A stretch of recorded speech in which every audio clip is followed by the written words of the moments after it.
No niin, nyt tää alkaa tää varsinainen tapahtuma. Täällä alkaa olla jo vähän porukkaa aamu tuimaan. Tää ei ole vielä ihan edes alkanut.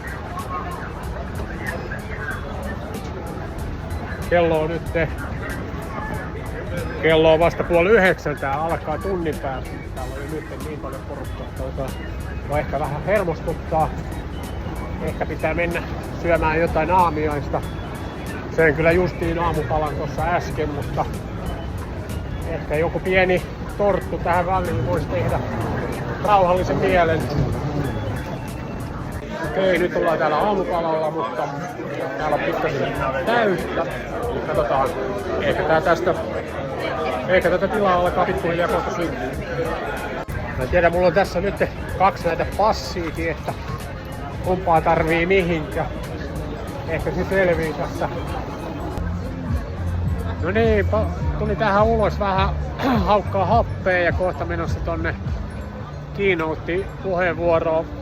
Pakko sanoa tästä näin, että nyt alkaa olla porukkaa ja pakko sanoa tästä ranskalaisesta kulttuurista, että aika yllättävää tää ruoka, mikä täällä on ollut. Mä oon ollut 4 eri ravintolassa, eri tasoisissa ravintolassa ja mikään niistä ei on ollut niin hyvä kuin Suomessa on ruokaa. Eli mä oon vähän pettynyt siihen, että kun ranskalaisesta keittiöstä puhutaan aina hyvää, niin nyt tää Pariisin ruoka ei ole kyllä vielä onnistunut viemään minun sydäntäni kyllä.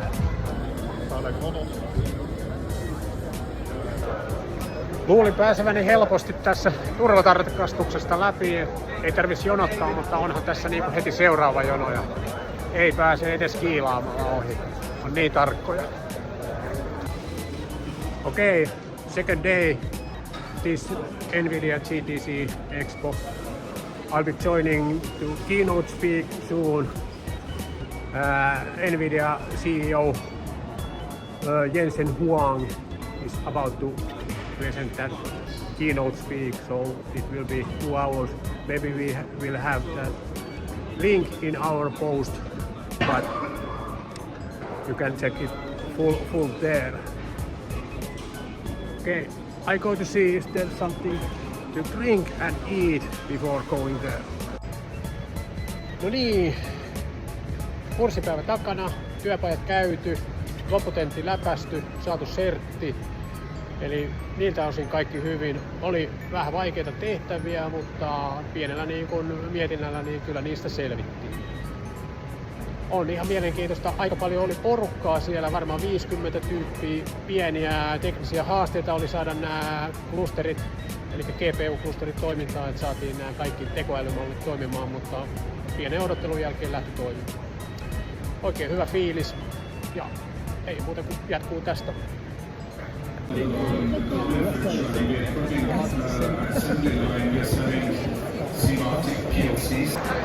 Okei, nyt keynoten jälkeen muutama ajatus, mitä jäi mieleen.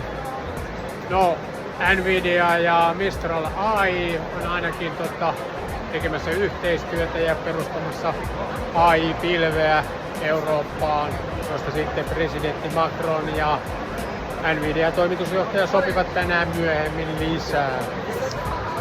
Mutta aika paljon oli koneita esillä ja toisin sanoen ehkä niinku, jos miettii mitä 60-luvulla esiteltiin, niin siellä ihan samanlaisia isoja laskukoneita oli, että ei tää hirveästi tekniikka on muuttunut tässä, että vaikka koneet onkin älykkäämpiä. Eli loppuviimein onko sitten kehitys edennyt yhtään ja nyt vielä näissä laitteissa niin näissä ei hirveästi energiatehokkuuteen ja hiilijalanjälkeen kiinnitetty huomiota, joten tuntuu aika ihmeelliseltä nykypäivänä, että semmonen jää huomioimatta. Ja sitten kun oli Edge AI-laitteita, niin niistäkään ei juuri hirveästi mainittu, että minkälaisilla tehokkuuksilla ja virran säästöllä ne toimii. No, jää nähtäväksi. Ja vielä ennen puheenvuoroa tuossa oli pieni paneelikeskustelu, missä Euroopan tilannetta tekoälyssä käytiin läpi ja siellä on keskittymiä, on tässä Euroopassa, on Amsterdamissa, Tukholmassa, Eestissä, Liettuassa, mutta Suomi valitettavasti puuttuu siitä joukosta. Mutta mä jatkan täällä messuun.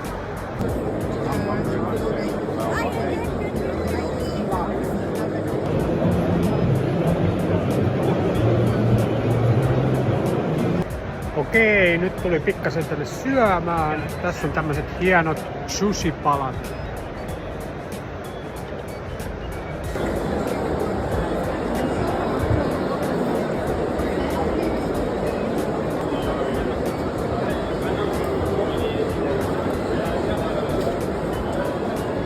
So you don't have to do anything? No, all I do is move the sticks.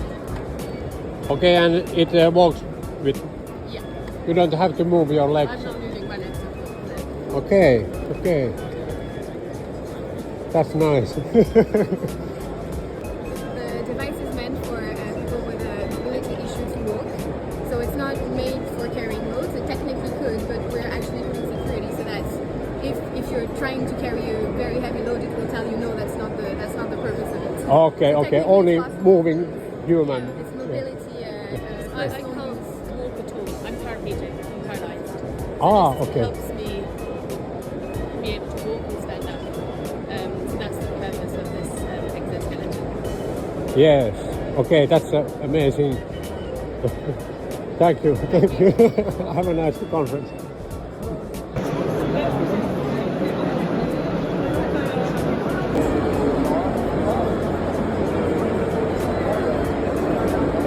No mä menen moikkaa Macron.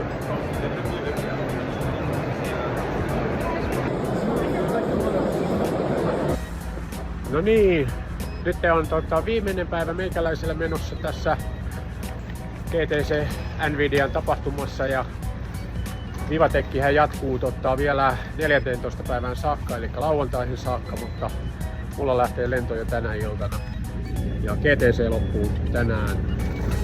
Ja oikeastaan viimeisiä tunnelmia tässä näin, niin aika iso tapahtuma se Vivatekki on, eli GTC oli pienempi osa siitä, mutta nyt sitten tämä Vivatekki, niin tässä on ihan vähän niin kuin maailmanlaajuisesti eri puolilta erilaisia yrityksiä tuolla esillä. Siellä on Saudi-Arabiasta, Marokosta, Turkista, Brasiliasta, Arabiemiraateista, kaikkialta maailmasta, Koreasta, Kiinasta, Bangladesista, erilaisia yrityksiä koostettu sinne ja startuppeja ja vähän isompia. Huomenta täältä Pariisista.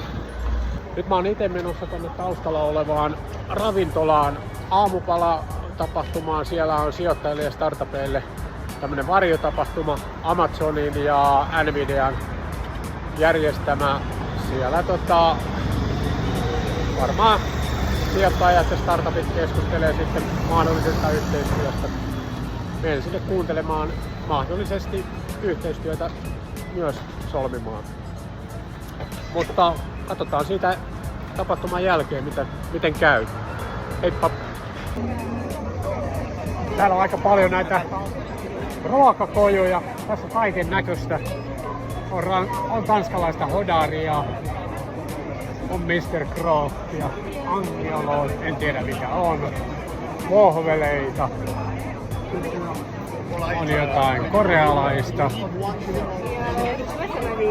on thaimaalaista, noura, en osaa sanoa mitä noura on. Sitten on jotain japanilaista. Kaiken näköistä. Onkohan täällä suomalaisia lihapulleja missään, vai onko ne ruotsalaisia? No veripalttuu pitäisi olla, jos suomalaisia. Katsotaan löytyykö. Tuli tänne ulos haukkaa vähän happea, mutta täällä on aika pilun kuuma. Mikäs tässä on niinku chillaillessa, kun hyvä musa soi tässä näin. Luulen, että laitan itsellekin vähän niinku chillailu varusteet päälle. Ei muuta kuin jatketaan tästä. No niin, nyt on viimeinen päivä takana. Ja mitä jäi nyt tältä päivältä käteen, niin ehkä niinku mielenpainuvin on robottikäsi, joka on vähän reilu tonnin hintainen, mutta jaksaa sitten kantaa 2,5 kiloa tavaraa, eli pystyy käyttämään syömisessä ja juomisessa. Se voi olla vain kämmenen kokoinen tai sitten koko käsivarsi. Se on aika näppärää, eli pystyy niinku saamaan käden toiminnot, jos sattuu käsi puuttumaan. Ja toinen, mikä oli tuossa, mistä käytiin keskusteluja, niin oli tämmöisiä IoT-laitteita. Aika hyvin oli yksi tanskalainen firma, joka tämmöisiä niinku käytöstä jo poistuneita laitteita uudelleen kehittää, eli vähän niinku kierrättää vanhoja laitteita. Ja niihin saa uutta elämää luotua. Eli aika paljon tämmöistä niinku insinööritaitoja sitten oli sillä firmalla siinä. Aika mielenkiintoinen. Mutta muuten taas samanlaista, eli paljon tekoälyyn liittyviä asioita ja paljon näihin Nvidia-teknologioihin. Erittäin mielenkiintoinen tapahtuma on. Nyt täytyy lähteä hakemaan tavarat ja sitten pikkuhiljaa suunnata kohti tonne lentokenttään ja sitten kohti Suomea. Terve!